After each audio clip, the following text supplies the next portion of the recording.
বাপরে বাপ, গরিবের ঘরে আজকে দেখো ফাস্ট ফুডের দোকান বসেছে।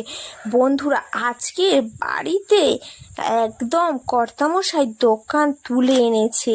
খাওয়ার ইচ্ছা প্রকাশ করেনি, তার সত্ত্বেও তুলে এনেছে। তাহলে খাওয়ার ইচ্ছা প্রকাশ করলে আরও কত কি আনতো জানি না বাবা। কি হয়তো সুখবর আছে, কি আছে জানি না। হঠাৎ দেখছি রাত্রিবেলা ভাত খেয়ে নিয়েছি, নিয়ে শোবো ভাব, ও মা, তখন দেখছি ছ পিস ললিপপ আর 2 প্লেট চাউমিন।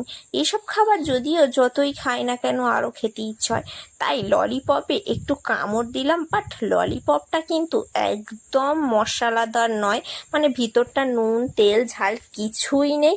আর এখানে দেখো চাউমিনটাও কিন্তু একদম বাজে করেছে, কেননা চাউমিনটাতে নুন টুন কিছু নেই।